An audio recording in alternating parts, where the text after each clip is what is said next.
Supreme court का VVPAT को लेकर चुनाव आयोग, केंद्र को नोटिस। उत्साह में कांग्रेस ने क्या कहा?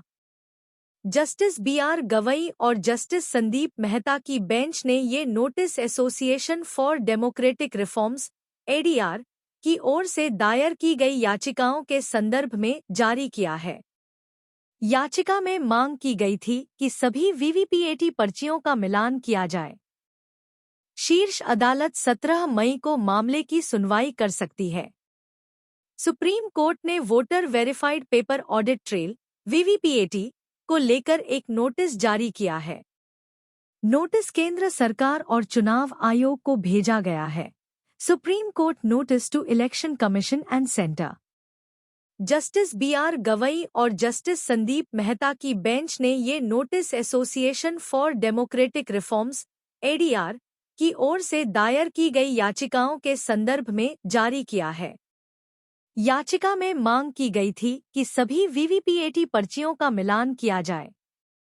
शीर्ष अदालत 17 मई को मामले की सुनवाई कर सकती है। एडीआर की याचिका में मांग की गई है कि सभी वीवीपीएटी पर्चियों का मिलान करने के लिए चुनाव आयोग को निर्देश दिया जाए। बता दें कि अभी तक चुनाव आयोग बूथ पर रैंडम तरीके से वीवीपीएटी पर्चियों का मिलान करता आया है। इंडिया टुडे में छपी कनु सारदा की रिपोर्ट के मुताबिक सुप्रीम कोर्ट की advocate on record Neha Rathi के माध्यम से दायर याचिका में चुनाव आयोग के दिशानिर्देशों को चुनौती दी गई है।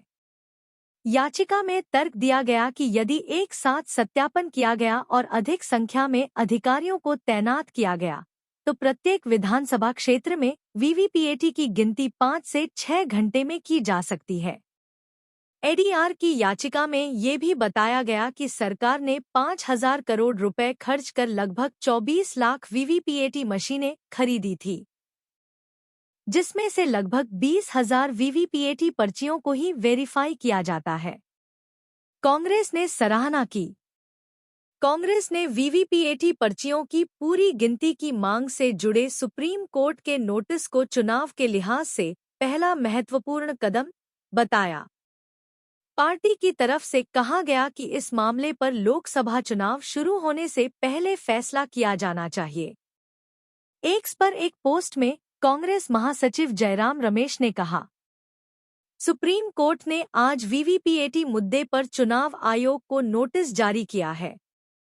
ये लगातार दोहराया जा रहा है कि चुनाव आयोग ने इंडिया ब्लॉक के नेताओं के एक प्रतिनिधिमंडल से मिलने से इनकार कर दिया है।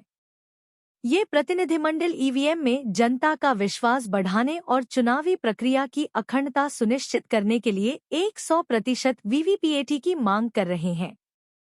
The Supreme Court has issued a notice today to the Election Commission on the issue of VVPATs. It bears constant repetition that the Election Commission has refused to meet a delegation of India party leaders who have been demanding 100% VVPATs in order to increase public confidence in EVMs and to ensure the integrity of the electoral process. The notice is an important first step, but for it to be meaningful, the matter should be decided before the elections commence. पहले चुनावों में ballot paper का इस्तेमाल होता था। इसके बाद बदलाव आया। बैलेट पेपर की जगह ली इलेक्ट्रॉनिक वोटिंग मशीन ईवीएम ने, लेकिन ईवीएम के इस्तेमाल में आने के बाद से कई लोग इस पर सवाल उठाते आ रहे हैं।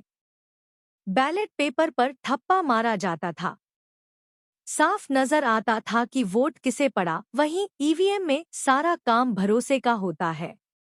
लेकिन चुनावी स्पर्धा के बीच खाली भरोसे से काम नहीं चलता। कई राजनीतिक दल इसे लेकर कोई रास्ता निकालने के लिए चुनाव आयोग पर जोर डालते रहे हैं। तो चुनाव आयोग वीवीपीएटी लेकर आया। माने voter verified paper audit trail. ये machine electronic voting machine EVM के साथ ही जुड़ी होती है।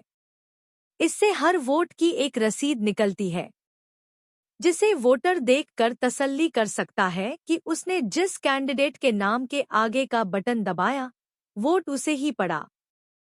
पर यह पर्ची वोटर घर नहीं ले जा सकता। इसे चुनाव आयोग अपने पास जमा करके रखता है।